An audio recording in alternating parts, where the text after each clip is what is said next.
नमस्ते, मेरा नाम गीता प्रकाश है और मैं एक सीनियर फैमिली फिजिशियन हूँ। मैं मैक्स हॉस्पिटल के साथ काम करती हूँ और मैंने अपनी सारी पढ़ाई armed forces medical college Poona से की थी। मुझे 30-35 साल हो गए प्रैक्टिस में और इस टाइम में मैंने देखा है कि सबसे ज़रूरी, सबसे इम्पोर्टेंट इन्फॉर्मेशन जो हमको चाहिए होती है वो औरतों के बारे में होती है।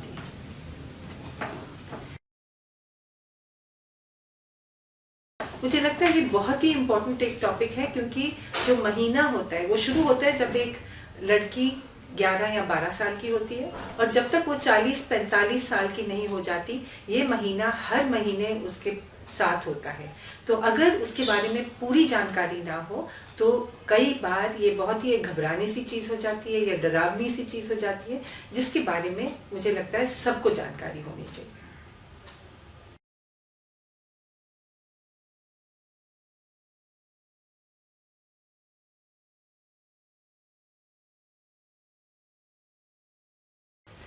तो जैसे मैंने बोला, अगर आपको पूरी जानकारी ना हो तो घबराहट होती है। इसीलिए हमें पता होना चाहिए कि क्या क्या चीज़ें गलत या गड़बड़ हो सकती हैं जब आपका महीना आता है। तो पहला तो है, अगर आपका महीना टाइम पे ना आए या रेगुलर, जो हम बोलते हैं बिल्कुल ऐन वक्त पे ना आए, तब भी वो घबराहट होती है कि महीना नहीं आया है। इसके बारे में थोड़ा सा बताऊंगी कि जब महीना शुरू होता है, जो हम मेनार्की बोलते हैं, उस टाइम जो पीरियड्स होते हैं, जो महीना आता है, वो होता है एन ओव्यूलेटरी, यानी कि अंडे नहीं बनते हैं उस टाइम। तो जब तक अंडे नहीं बनते हैं और वो रेगुलर साइकिल नहीं बन जाता, हो सकता है कि आपको जल्दी जल्दी महीना आए, हो सकता है कि महीना बहुत लंबा हो सकता है कि महीना बहुत छोटा सा हो और थोड़ा सा खून गिरे 2 दिन और फिर बंद हो जाए, फिर 3 दिन के बाद खून गिरे, जैसे हम स्पॉटिंग बोलते हैं।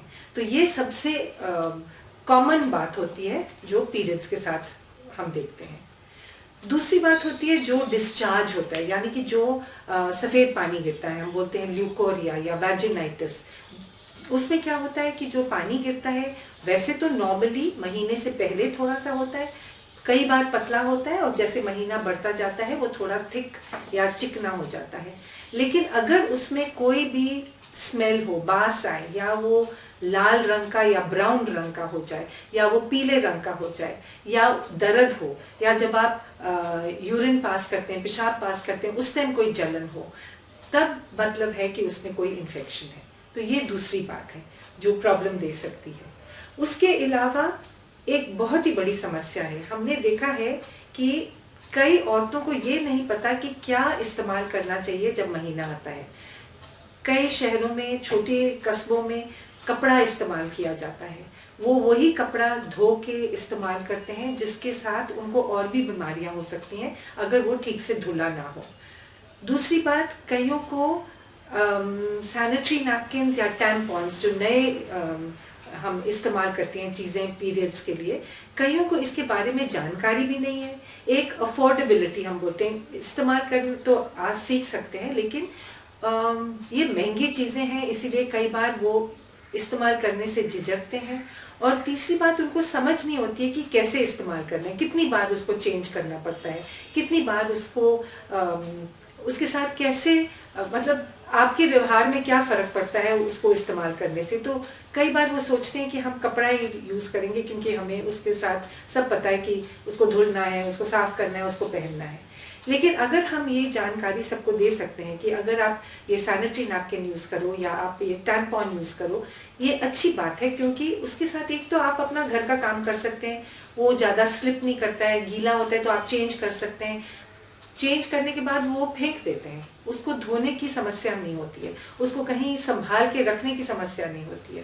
तो इसीलिए मुझे लगता है कि अगर हम ये जानकारी सबको दे सकते हैं कि सैनिटरी नैपकिन इस्तेमाल करो तो अच्छी बात है, ये थोड़ा हाइजीनिक होता है, यूज़ करने से यंग लड़कियां जो होती हैं वो भाग दौड़ सकती हैं, वो स्लिप नहीं करता है, उनको ज़्यादा सिक्योरिटी, मतलब उनको लगता है कि हमें कोई दिक्कत नहीं होगी। तो इस चीज़ के बारे में हमें उनसे बात करनी चाहिए।